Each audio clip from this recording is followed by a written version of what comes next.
et sa présidence. Je donne maintenant la parole à son Excellence Dionisito das Costa Barros Vares, chef de la délégation de Timor-Leste.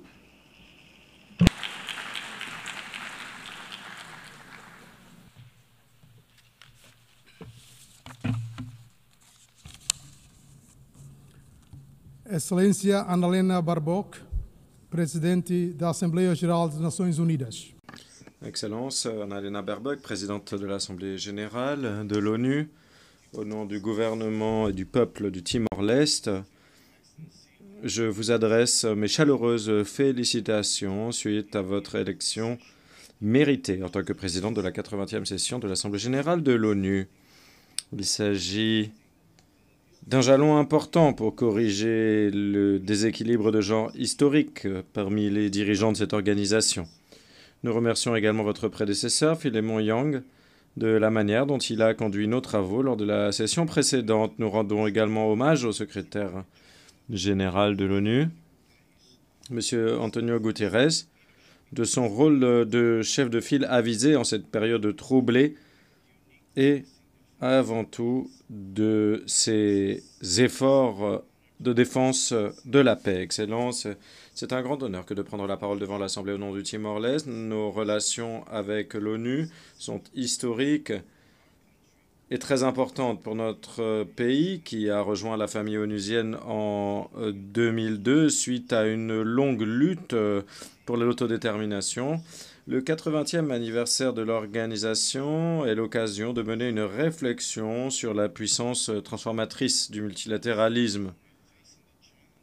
Même si nous sommes toujours jeunes et que nous faisons toujours face aux défis liés à notre histoire difficile, le Timor-Leste aujourd'hui est un État démocratique dynamique et c'est le symbole évident du triomphe du système international.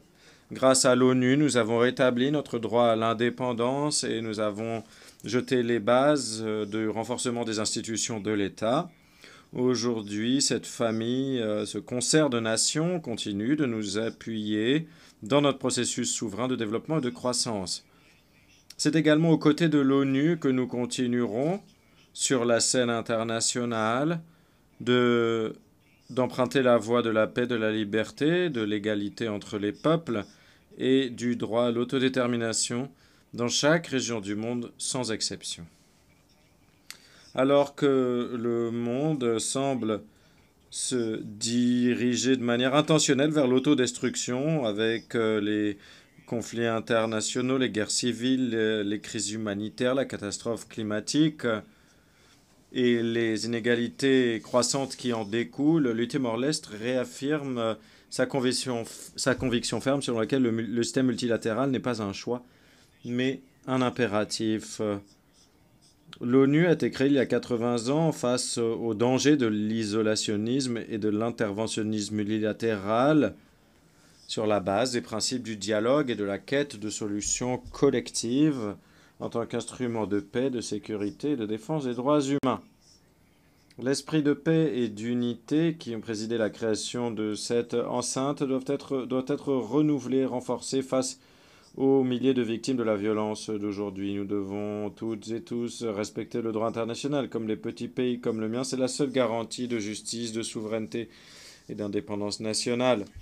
C'est le droit international qui nous a permis d'exercer notre souveraineté sur nos ressources suite au processus de conciliation avec l'Australie. C'est ce système qui nous a permis de demander un avis consultatif à la Cour internationale de justice sur les obligations des États concernant les changements climatiques. Cet avis historique a déterminé que le droit à un environnement propre, sain et durable est inséparable de l'exercice des droits humains. L'ONU continue de jouer un rôle central dans la protection des populations, dans les ripostes aux crises humanitaires et les médiations de conflits. Rejetant l'isolement des États et l'unilatéralisme, le Timor-Leste souhaite que la 80e Assemblée générale soit un moment charnière concernant les conflits actuels. Mesdames et messieurs, nous sommes vivement préoccupés par l'érosion du droit international humanitaire et les souffrances des civils dans les conflits actuels. Et à ce titre, le Timor-Leste appelle tous les États à renouveler leur engagement en faveur du règlement pacifique des différends, à respecter le droit international et à renforcer le rôle de l'ONU en matière de prévention des conflits. La paix et la sécurité demeurent la pierre angulaire de la charte de l'ONU. Cependant, nous estimons que l'ONU ne peut pas et ne doit pas retarder la mise en œuvre des réformes urgentes que nous avons tous appelées de nos vœux. Tout d'abord, garantir son efficacité en matière de défense et de garantie des droits humains et du droit international qui sont violés sous nos yeux dans nombre de régions du monde.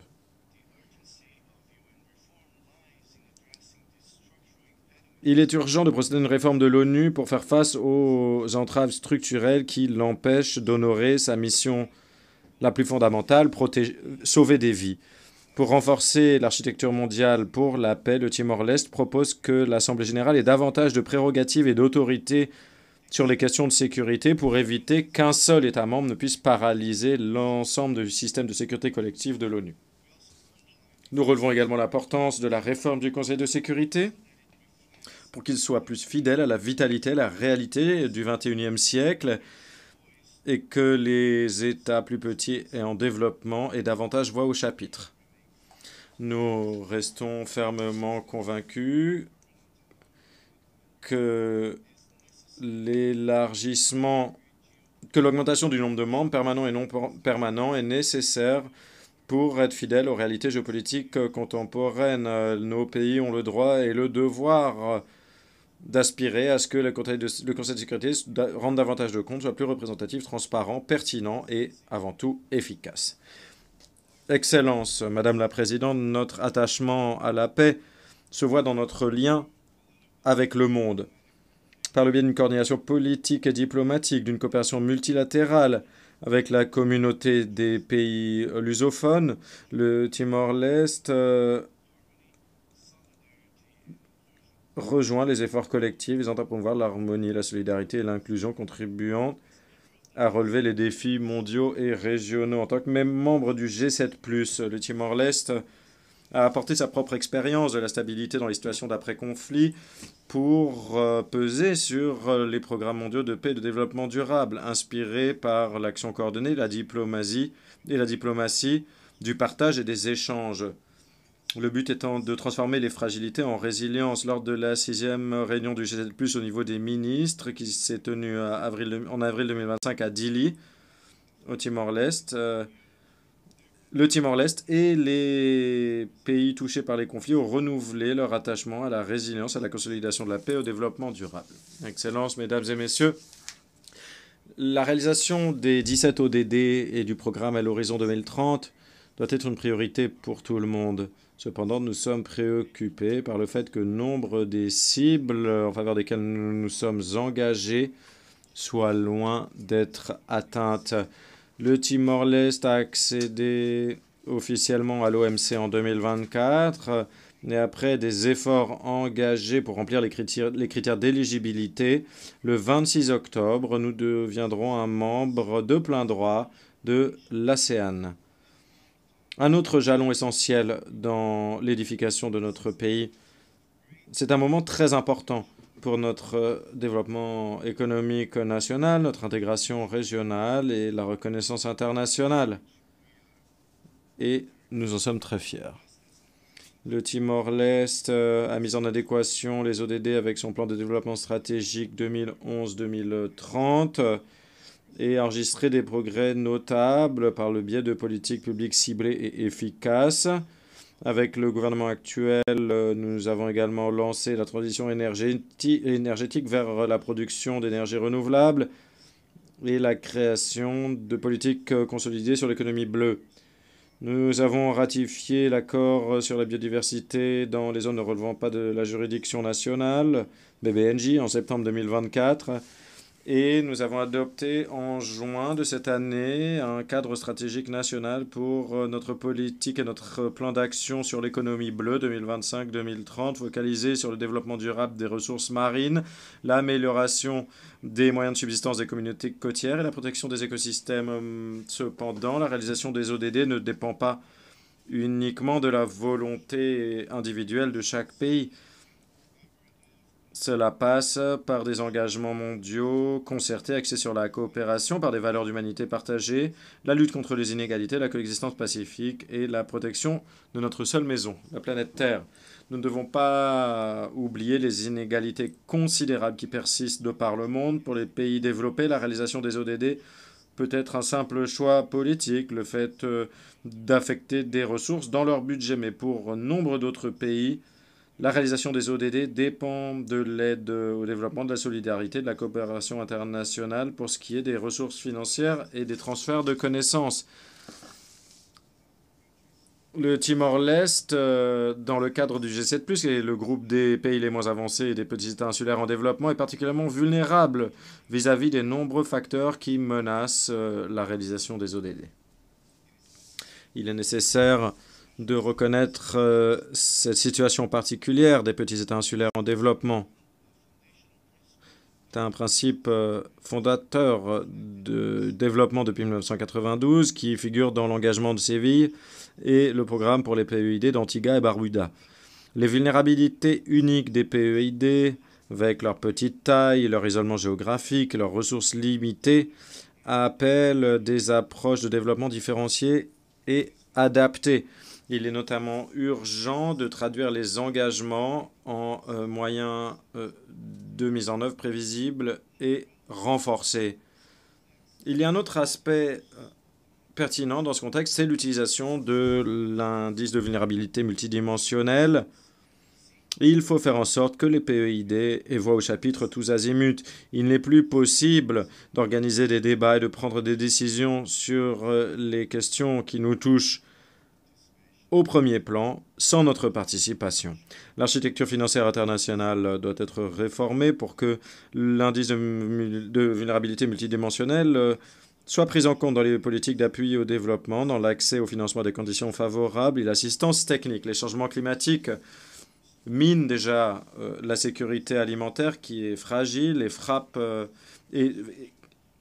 les changements climatiques frappent nos pays, avec à la clé des catastrophes naturelles qui détournent des ressources essentielles vers les efforts de reconstruction et de secours humanitaire. Et pour cette raison, il est essentiel que les pays industrialisés, les plus gros pollueurs, honorent leurs engagements au titre de l'accord de Paris et du pacte climatique de Glasgow avec l'affectation de ressources pour une véritable justice climatique. Nous avons la possibilité d'atteindre ces objectifs à la COP30 à Belém en novembre. Nous avons la possibilité de canaliser nos ambitions dans la bonne direction et d'honorer l'engagement de Séville. Il est également impératif de renforcer les capacités numériques en matière d'intelligence artificielle dans les PMA, tout en préservant dans le même temps la cybersécurité. Cela signifie qu'il faut investir dans les infrastructures numériques, améliorer la maîtrise des outils numériques et mettre en œuvre des initiatives de gouvernement électronique. Il faut promouvoir la recherche et l'innovation en matière d'IA, cultiver les talents et créer un cadre politique. Il s'agit d'autant d'éléments essentiels pour promouvoir la croissance.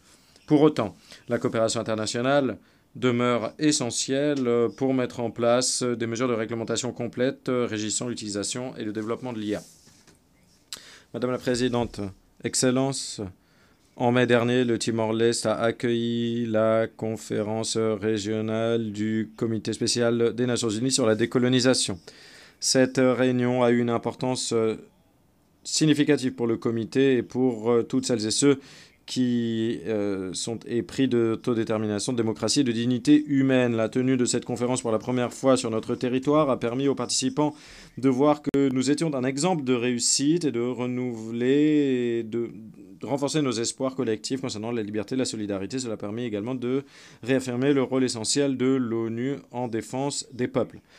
La même semaine, à Dili, nous avons accueilli la première conférence de solidarité de l'Asie-Pacifique avec le Sahara occidental. La voix du peuple sahraoui, réduit au silence pendant un demi-siècle sur la scène internationale, mérite et a besoin de notre attention et de notre action stratégique collective. Le lien du Timor-Leste avec l'histoire du Sahara occidental est de nature morale.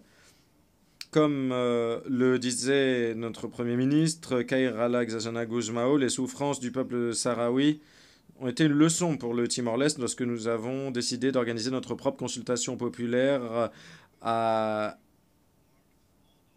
vu que le report en 1992 du référendum promis au Sahara occidental a marqué toutes celles et ceux qui rêvaient d'indépendance.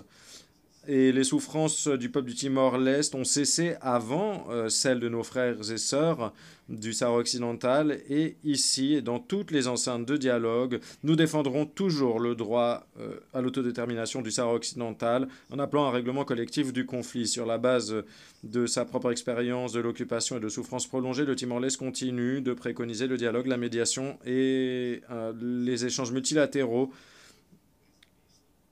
dans le but de mettre sur pied des solutions pacifiques durables et pérennes. Le Timor-Leste se félicite donc de l'adoption écrasante le 12 septembre de la déclaration de New York sur le règlement pacifique de la question du Moyen-Orient et la mise en œuvre de la solution des deux États. Le Timor-Leste a reconnu l'État de Palestine en 2004, 2 ans après notre propre indépendance. Cependant, nous n'imaginions pas que nous serions témoins d'une escalade aussi tragique qu'aujourd'hui. Il est urgent de mettre en œuvre la feuille de route énoncée dans la déclaration qui a été adoptée, à savoir cessez-le-feu immédiat à Gaza, libération de tous les otages, création d'un État de Palestine souverain avec le soutien et la collaboration de la communauté internationale, mais aussi désarmement du Hamas, normalisation des relations entre Israël et les États arabes voisins, afin de garantir une sécurité collective dans la région. Encore plus urgent, la riposte à la crise humanitaire dans la bande de Gaza. Après que la situation de famine et de génocide a été officiellement déclarée dans la région, nous ne pouvons pas perdre de temps dans des débats sémantiques. Malgré la limpidité des rapports, le monde exige libération immédiate, le déblocage immédiat d'aide humanitaire à grande échelle. Il faut également des garanties de sécurité et du respect de la dignité humaine dans la fourniture d'assistance internationale. Cependant, nous sommes vivement préoccupés par l'intensification de l'offensive militaire d'Israël à Gaza suite aux efforts de paix réalisés ici à New York au cours des dernières semaines face à la catastrophe humaine et à la famine qui est déjà là. Les conséquences seront dévastatrices et irréversibles pour la population civile. Nous réaffirmons qu'il est nécessaire et de manière urgente de réformer cette organisation et le Conseil de sécurité qui continue de nous empêcher de faire respecter les principes fondamentaux de l'ONU et de sauver Gaza. Madame la Présidente, Excellences, en Ukraine, nous sommes également témoins des conséquences dévastatrices de l'unilatéralisme et du mépris du droit international. Nous en paierons tous le prix.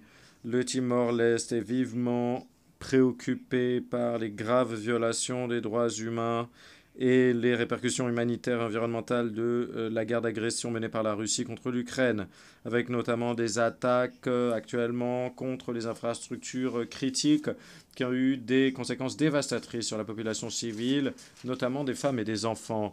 Nous appelons toutes les parties au conflit à honorer leurs obligations au titre du droit international humanitaire, à épargner les civils, les biens civils, à garantir la sécurité de tout le monde concernant l'accès au secours humanitaire et à s'abstenir d'attaquer et de détruire des biens qui sont indispensables pour la survie des civils. Nous ne pouvons pas ignorer les nombreux autres théâtres de violence et d'instabilité qui pèsent lourdement sur notre conscience collective, du Sahel à la Corne de l'Afrique, de la région des Grands Lacs à Haïti, en passant par l'Asie du Sud-Est, chez nous. Chacune de ces crises a sa propre histoire et sa propre complexité, mais toutes ces histoires partagent le même schéma tragique. Souffrance des civils, érosion de la confiance dans les institutions et perpétuation de cycles de déplacement et de mort. Notre responsabilité collective est de garantir qu'aucune de ces situations ne tombe dans le silence ou l'oubli. Nous exigeons notamment l'acheminement de l'aide humanitaire et le respect du droit international, mais également nous exigeons que l'organisation investisse dans la prévention, le dialogue, des solutions politiques inclusives pour redonner espoir et dignité à celles et ceux qui font face à ces crises. Il ne peut pas y avoir de justice sans responsabilité. Et alors que les violations du droit international, y compris du DIH, et les actes d'agression sont en augmentation. Il est urgent que toutes et tous nous promouvions et défendions nos institutions et leur travail. Nous sommes vivement préoccupés par l'imposition de sanctions aux juges et aux autres responsables élus de la Cour pénale internationale. Nous appelons à leur levée immédiate.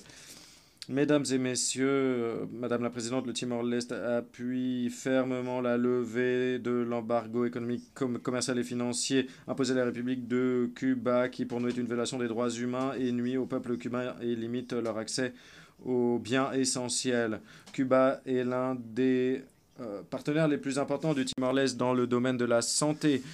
Cuba a formé plus de 1000 professionnels et fournit une assistance directe à nos patients dans les hôpitaux. Avec son rôle actif dans le domaine de l'assistance pour le développement et de la promotion de la paix, nous estimons que l'inscription de Cuba sur la liste des États soutiens du terrorisme est totalement injustifié. Par conséquent, nous appelons à la radiation immédiate de Cuba de cette liste. Dans le même état d'esprit, nous sommes également préoccupés par l'imposition de mesures coercitives unilatérales imposées actuellement au Venezuela. Ces sanctions imposent des souffrances au peuple vénézuélien, entravent la mise en œuvre du programme de développement durable de l'horizon 2030 et laissent nombre de personnes de côté. Nous appelons au dialogue et aux négociations entre les parties pour alléger les souffrances du peuple vénézuélien. Excellence, Madame la Présidente, en guise de conclusion. Cette 80e session de l'Assemblée générale nous rappelle que l'ONU, bien qu'imparfaite, reste notre meilleur instrument collectif pour progresser sur le front de la paix. Les valeurs consacrées par la charte de l'ONU, la souveraineté des États, le respect des droits humains, le règlement pacifique des différends et la coopération pour le développement restent notre boussole. Par conséquent, renouvelons notre engagement en faveur du multilatéralisme, pas en tant que principe abstrait, mais en tant que pratique quotidienne, pratique qui consiste à écouter, à faire des compromis et à agir de manière conjointe. Le Timor-Leste, par le biais de son indépendance obtenue de haute lutte, est la preuve que lorsque la communauté internationale agit de manière unie et déterminée, y compris les États les plus petits et les plus fragiles peuvent prendre la place qui leur revient dans le concert des nations, tel que l'a démontré la course à la ratification de l'accord sur la biodiversité dans les zones ne relevant pas de la juridiction nationale qui entrera en vigueur le 17 janvier 2026. C'est dans le multilatéralisme, le respect du droit international et par le dialogue inclusif entre toutes et tous que réside l'espoir pour un monde meilleur, pour les générations à venir. Merci infiniment.